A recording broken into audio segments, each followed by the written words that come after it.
Buenas tardes. Hola, ¿cómo están? Hola, Bueno, vamos a irle dando entrada a los compañeros. ¿me escucha ahí, profe? Sí. Sí, sí, sí, escucho. Bien. Vayan ajuntando todo de los Santos. Voy dándoles entrada. Ok. Simultáneamente voy pasando la lista. Buenas. Hola, buenas tardes, ¿cómo andan? Vienen. Bien. Profe, mientras esperamos que entren los compañeros, ¿le puedo hacer una consulta? Sí, ¿qué pasó? Eh, ¿Va a haber alguna forma de, no sé si va a haber clase de consulta o qué, luego de que termine todo esto, ¿no? Como para Sí, poder recuperar los temas estos que el tema que estamos dando, por si andamos un poco perdidos, porque a mí me cuesta un poco, sí, viste, sí, estudiar sí. desde casa. Van a ver, o sea, obviamente cuando pasemos a la presencialidad, van a estar las clases de tutoría que ustedes ya saben que habíamos hablado con distintos profesores. Vamos igual de todos modos a tratar de tener algún apoyo más diferente a través de la plataforma, porque esto no sabemos hasta cuándo va a ser.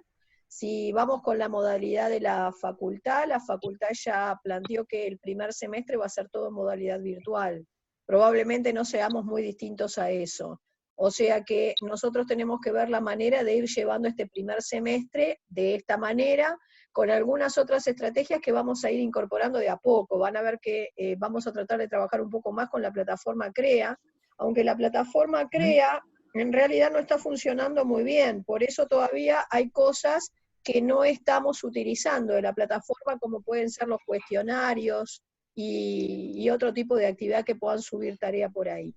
Eh, Calculo que va a haber una entrega igual de todos modos de una especie de resumen de todo lo que hemos visto de función para realizar durante la semana que viene. Una tarea que van a entregar por correo porque no tenemos por ahora otra, salvo que se termine de ajustar y trabaje bien la plataforma CREA. Así que yo lo que les voy a pedir es que vayan llevando la temática un poco como al día. Después de lo que vamos a discutir hoy, ustedes ya van a estar en condiciones de tener terminado todo el repartido 4 inclusive, o sea, todo hasta el 4. Y en la próxima videoconferencia del viernes vamos a estar dando otra cosa que es cómo determinar raíces por un método de aproximación, es el método de Abacos, que van a necesitar para poder ir trabajando también en el repartido 5. Entonces, un poco para organizarnos, la idea es que al fin de esta semana o como mucho a principio de la que viene, ustedes tengan toda esta temática de los 5 repartidos de funciones prontos, liquidados, sin duda. En el correr de la semana que viene estaríamos tratando de mandar alguna tarea para que entreguen a través del correo probablemente, que va a versar sobre todo esto. Es como si fuera un escrito, digamos así, sobre el tema de funciones. Y ya después, mitad de la semana que viene, ya tendríamos que estar comenzando con el próximo tema, que va a ser lo del límite. Así que bueno, estar un poco al tanto de todo lo que vamos a ir trabajando y tratando de hacer consultas o apoyándose entre ustedes lo más que puedan, para ver cómo la vamos llevando entonces. Bueno, ¿quiere alguien preguntar algo antes de arrancar la clase de hoy?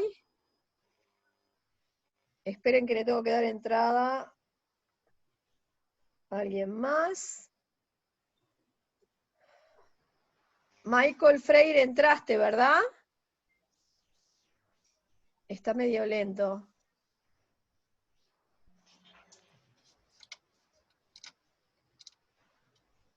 A ver si van entrando de a poco.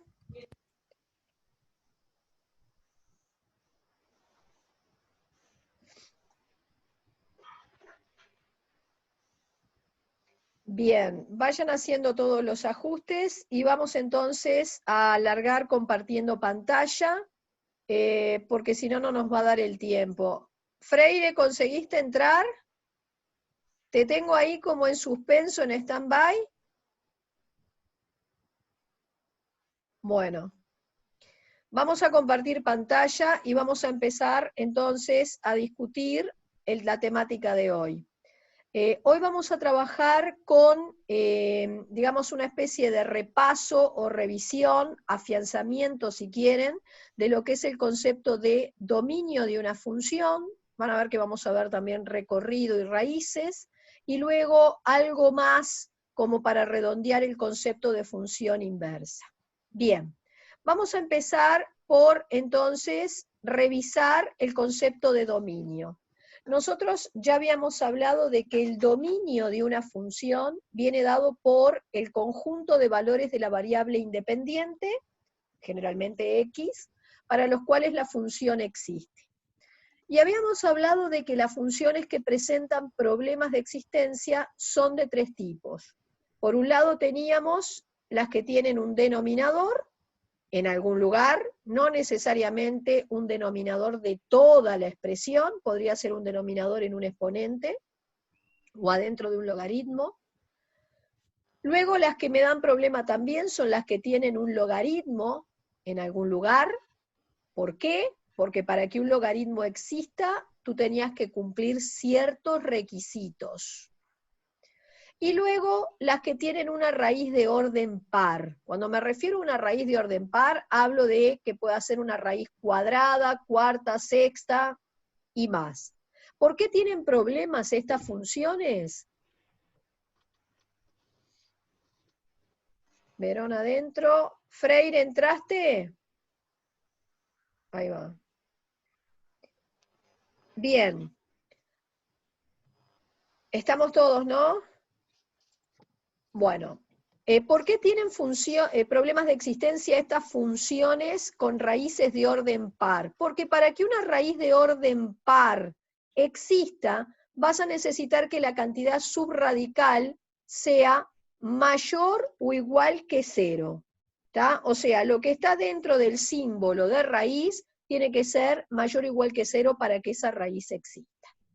Acá les puse una pequeña nota. Las raíces de orden impar, por ejemplo una raíz cúbica, una raíz quinta, no te van a dar problemas de existencia. Solo las raíces de orden par son las que tienen que cumplir ciertas condiciones para existir. Bueno, y entonces, repasado esto, vamos a ir al primer ejercicio que nos atañe en esta tarde. Acá me dan una función similar a las que me pueden aparecer en el examen para hacer un estudio completo, y nosotros ya habíamos hablado de que si yo quiero hacer un estudio completo de esa función, uno de los 14 pasos que le tengo que aplicar es el estudio del dominio, que en realidad es el primer paso. Donde yo tenga mal hecho el dominio de la función, ya después van a arrancar con todo lo que sigue atrás con error. Entonces, para estudiar el dominio de esta función, yo lo primero que voy a hacer es preguntarme si esta función tiene alguno de los tres problemas de existencia que mencioné arriba.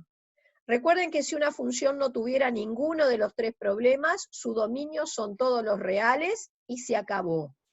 Ahora, analizando esta función que me atañe, resulta que yo acá tengo varios problemas. Hay denominadores y luego hay un logaritmo. Vamos a empezar siempre por el problema más fácil, que es el de los denominadores. ¿Dónde me dan problema esos denominadores? Donde se anulen, donde se hagan 0. ¿Por qué? Porque si un denominador se hace 0, dividir por 0 no existe en matemáticas. No existe. Así que lo que yo voy a hacer es tomar cada uno de esos denominadores, igualarlo a 0 y ver dónde se anulan. Es decir, que por ahora la conclusión que saco es que si la x vale menos 4, la x vale 4, tú estás anulando un denominador, ya vas a tener un pedazo de la expresión que no existe, y si un pedazo no existe, ya te basta para decir que no existe la función entera. Bien, el otro problema que tenías era debido a la presencia de un logaritmo. Y entonces acá voy a recordar que para que un logaritmo exista yo tengo que cumplir tres cosas. Logaritmando positivo, base positiva y base distinta de 1. Voy a aplicar esto a mi caso particular. En este caso estoy trabajando con un logaritmo neperiano. Recuerden que ln es lo mismo que L mayúscula y sería logaritmo neperiano. Los logaritmos neperianos son logaritmos donde la base es el número e, y el número e vale más o menos 2,718 y tiene infinidad de cifras después de la coma. Quiere decir que si estás con un logaritmo neperiano, la base ya sabés que es un número positivo y es distinto de 1. Así que solamente te tenés que concentrar en pedirle al logarimando que sea mayor que 0. Así que yo tomé el logarimando y voy a resolver esta inecuación. Fíjense que se trata de una inecuación racional. Vas a tener que estudiar ceros y signos del numerador, del denominador y luego cociente. En el numerador, la raíz es 0. Así que colocás la raíz y vas a arrancar a la derecha con el signo del término de mayor grado. Voy a pasar por una raíz simple y voy a cambiar. Ojo que esta regla que dice que arranco a la derecha con el signo del término de mayor grado y que cuando paso por una raíz de multiplicidad impar cambio el signo, solo es válida cuando estoy con expresiones polinómicas. El numerador acá es un polinomio, por eso puedo aplicar esa regla. El denominador también es un polinomio, así que también vas a aplicar esa regla. Quiere decir que vas a colocar la raíz del denominador acá, voy a arrancar a la derecha con el signo del término de mayor grado, es decir, el de esta x, que es positivo, y como voy a pasar por una raíz simple, voy a cambiar el signo. Luego voy a hacer el signo total, signo del cociente, voy a bajar todo a un solo eje, voy a recordar que el punto donde el denominador se anula en el cociente es un no existe, porque justamente lo que no existe es dividir por 0, y luego los signos los vas a hacer por regla de signos. Quiere decir, más dividido más es más dividido menos es menos dividido menos es más. Y como yo necesitaba un logarimando mayor que 0, me quedo entonces con las zonas pintadas de verde para que ese logaritmo exista. Vayamos a hacer un resumiendo. O sea, ¿qué pasa cuando tengo en cuenta todos los problemas a la vez? Bueno, por un lado esto era para que existiera el logaritmo. Y luego tenías el problema en menos 4 y 4. El 4 ya quedó descartado en este caso, pero el menos 4 me cae acá adentro, y entonces en el resumiendo, en realidad lo voy a tener que tener en cuenta, es decir, ¿para qué valores de x va a existir esta función? Bueno, entre menos infinito y menos 4, excluido, luego de menos 4 a 0, excluido, y luego de 4 a más infinito. Y eso es lo que ven acá en el recuadro verde. La zona de existencia, donde existe la función. ¿Está claro hasta acá? Bien, ahora, generalmente a ustedes les interesa transportar este análisis que han hecho a un par de ejes coordenados. Entonces, lo que voy a recordar es que en ese menos 4 puntual, donde no existe la función, por ahí va a pasar una asíntota vertical, una paralela al eje de la sí, una recta que el futuro dibujo no va a poder cortar ni tocar. Y luego tienen toda una zona de no existencia entre 0 y 4, y por eso aparece aquí tachada esa zona que está comprendida entre 0 y 4. ¿Está? Y de este modo tienen transportado al par de ejes coordenados lo que sería el análisis del dominio que hicieron. Bueno, vamos ahora a pasar a otro tipo de ejercicio. En el ejercicio anterior yo les daba la fórmula de la función, y a partir de su fórmula analizaban dominio de esa función. ¿Qué sucede si lo que tienen es el gráfico de la función y no tienen la fórmula? Bueno, en este caso te pido dominio, recorrido y raíces. 3 cosas. Vamos a recordar entonces algo que ya habíamos mencionado. El dominio de una función, cuando lo que ustedes tienen es el gráfico, se lee en el eje de abscisas, o sea, lo voy a leer en el eje de las x. Entonces, me voy a fijar para qué valores de x existe función. Entonces, si yo empiezo a recorrer mi eje de abscisas, acá te encontrás con una primer barrera pasando por el -3. Fíjense que el gráfico se arrima al -3 asintóticamente, pero no llega a tomar nunca el valor en x igual -3. En -3 no existe la función. Pero tampoco existe en realidad en todo el intervalo que va entre -3 y -2. Ven que acá tienen toda una zona de no existencia, no hay gráfico en esta zona. Luego, del otro lado, en el -2 exacto tampoco existe la función, porque esta punta de flecha indica que me voy a arrimar al -2 tanto como quiero, pero exactamente el valor en -2 no lo tomo. Lo mismo te pasa del otro lado. Esta punta de flecha te indica que vos te vas a arrimar al 0 tanto como querés, ¿tá? Por el eje de las X, pero no podés tomar ningún valor cuando X vale 0. Ahí en 0 no existe la función. Viene otra zona de no existencia y otra vez en 1 aparecería una asíntota vertical, el gráfico se arrima a 1 pero no llega a tomar ningún valor para dicho valor, así que en 1 tampoco existe la función. Resumidas cuentas, ¿cuál es el dominio en este caso? Bueno, la función existe del menos infinito al -3 excluido, por eso va paréntesis curvo. Luego existe del -2 excluido al 0, observen que son intervalos abiertos, y luego vuelve a existir del 1 excluido a la derecha. Y ahí tendríamos nuestro dominio. Pasamos entonces a analizar el recorrido de esta función. El recorrido lo voy a leer sobre el eje de ordenadas, es decir, sobre el eje de las Y. Lo que tienen que hacer es buscar para qué valores de Y encuentran preimagen, o sea, un valor de X asociado. Y te vas a encontrar que cuando la Y es menor que 1, para valores de Y menores que 1, no hay gráfico asociado. En cambio, cuando la Y va de -1 hacia arriba, cualquier valor de Y que quieras, por ejemplo fíjate que si te moves hacia la derecha, encontrás esta preimagen. Si me muevo por este valor a la izquierda, encontraría otra preimagen. Si tomo un valor de Y por debajo del 1, me corro para acá, hay preimagen. Sigo todavía un poco más, hay otra preimagen. Me corro para el otro lado y vuelvo a encontrar preimágenes asociados.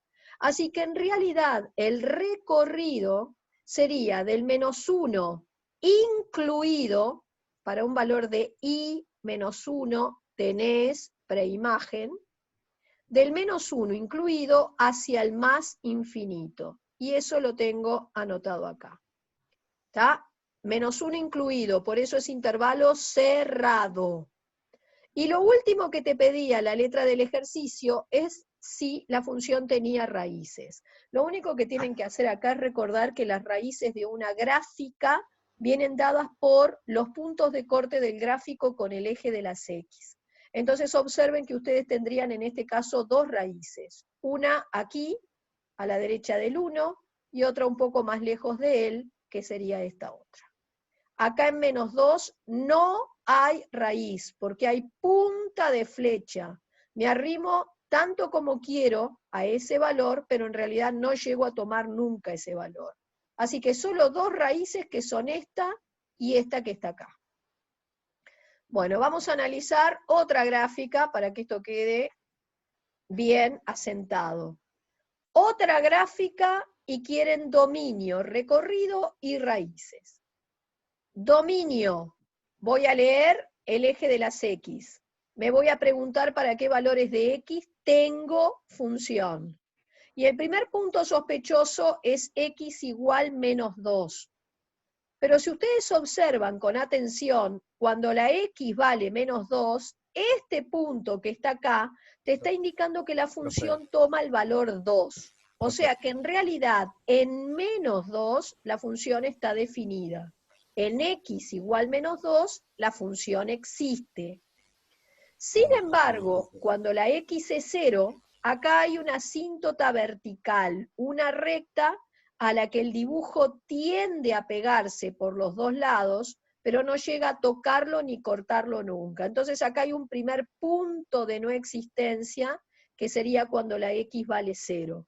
Y lo mismo te pasa cuando la x vale 2. Acá hay otra asíntota vertical, el gráfico tiende a pegarse por ambos lados a esa recta, pero no llega a tomar ningún valor cuando la x vale 2.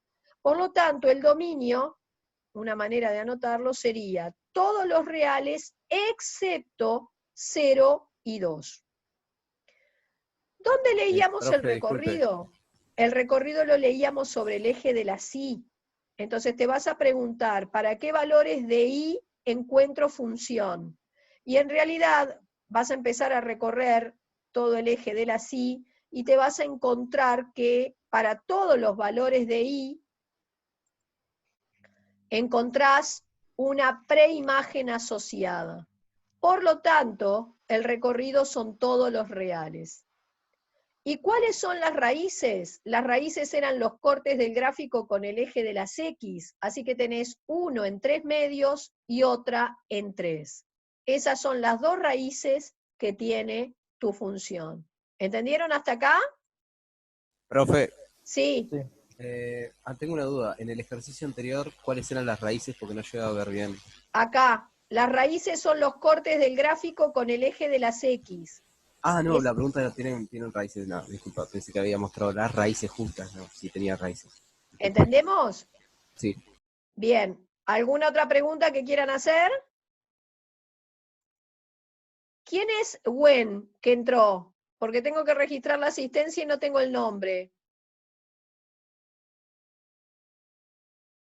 Tengo un Gwen que entró recién. ¿Quién sería?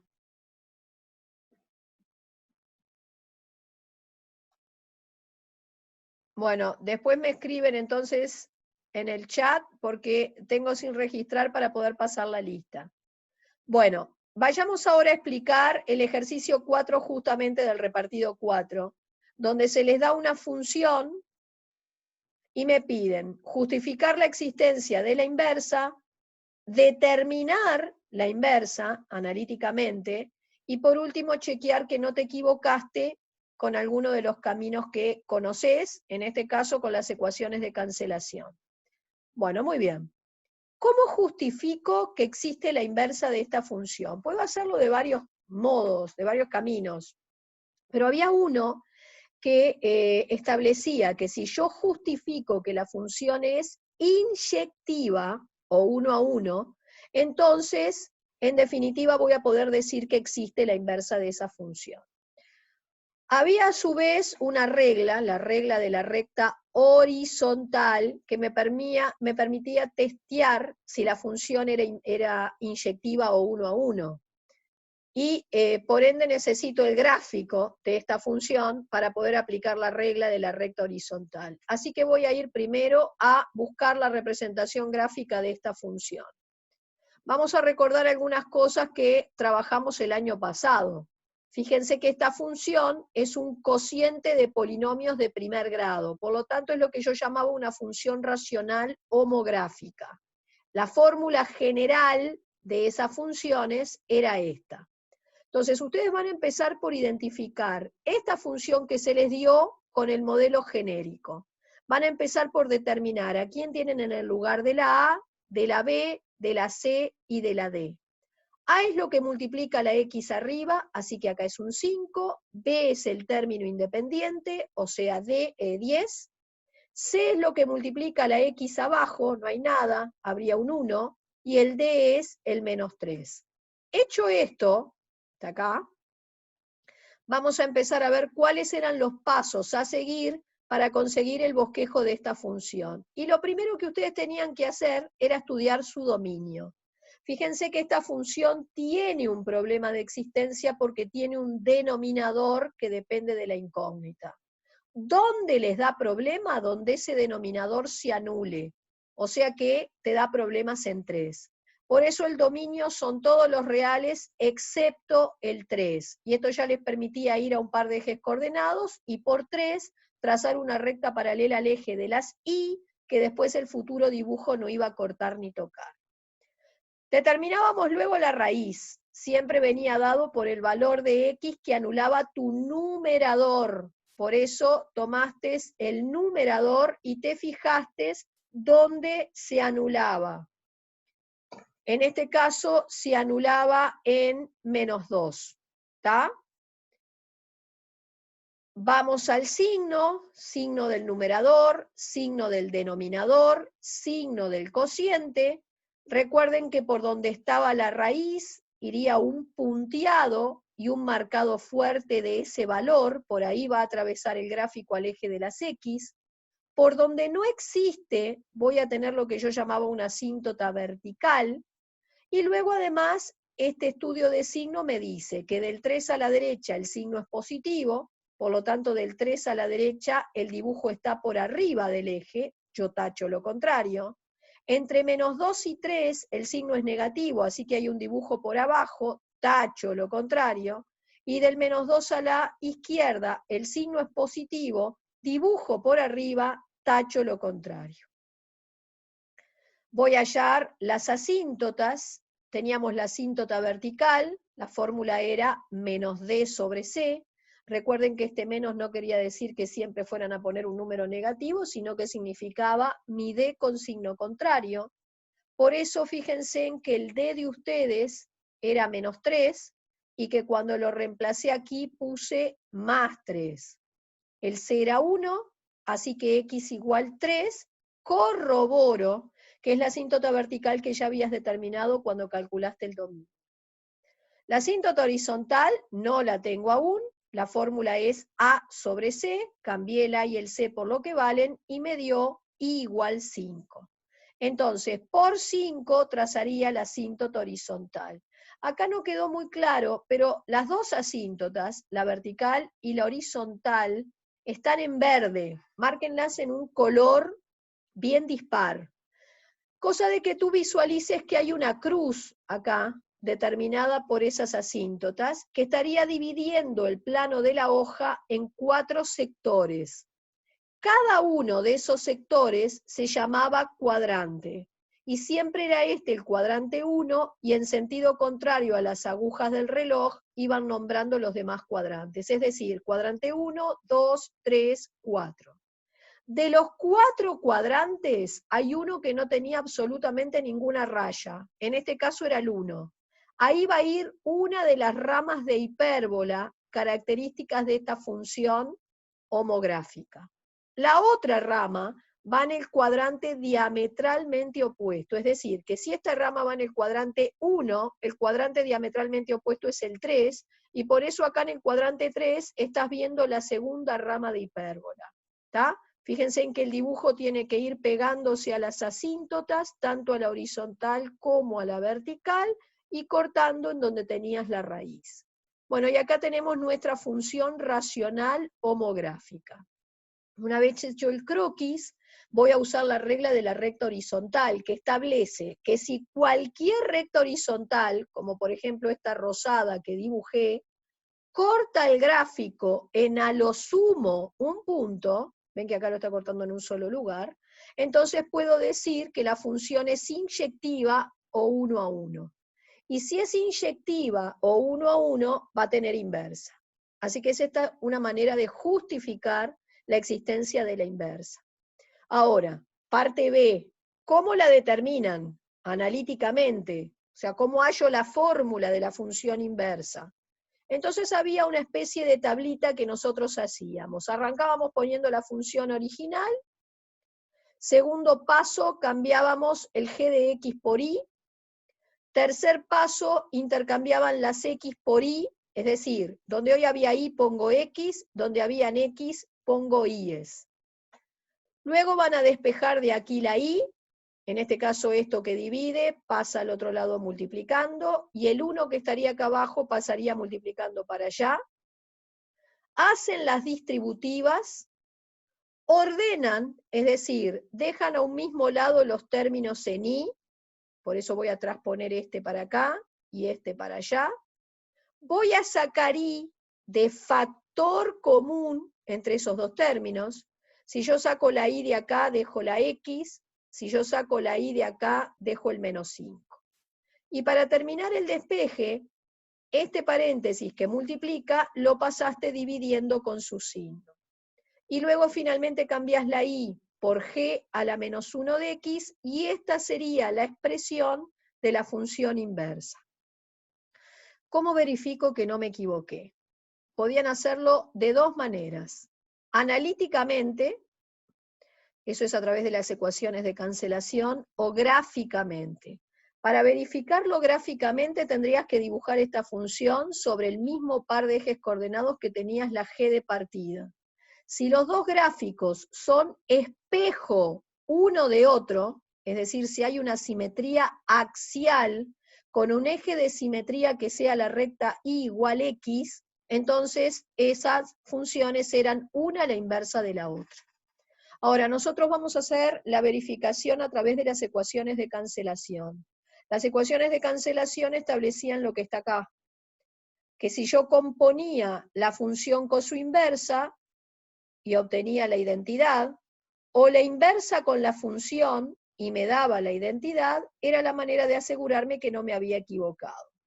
Entonces yo voy a empezar por componer g con la inversa, o sea, voy a hacer g de g a la menos 1.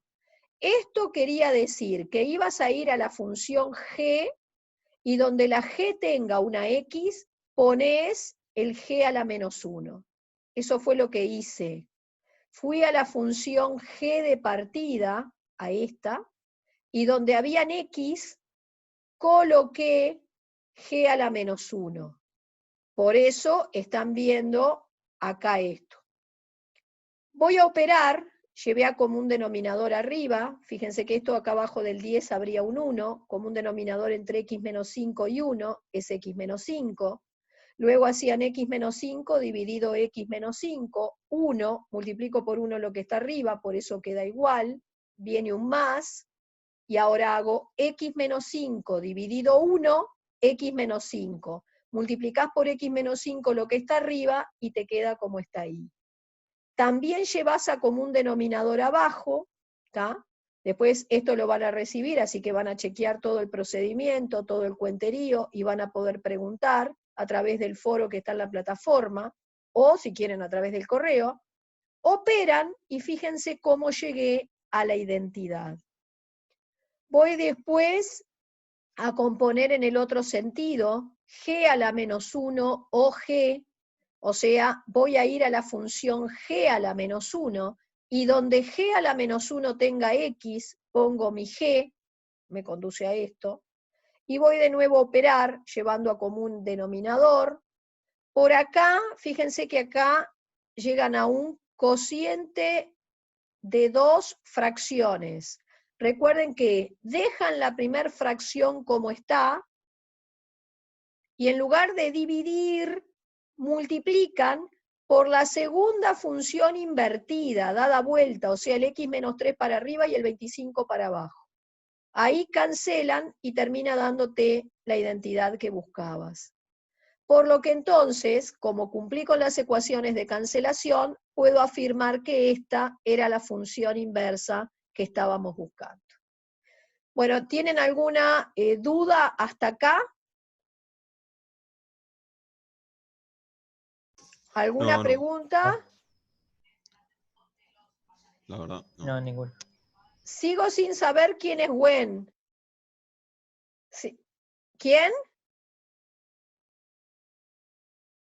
Bien. Bueno, voy a salir de compartir pantalla.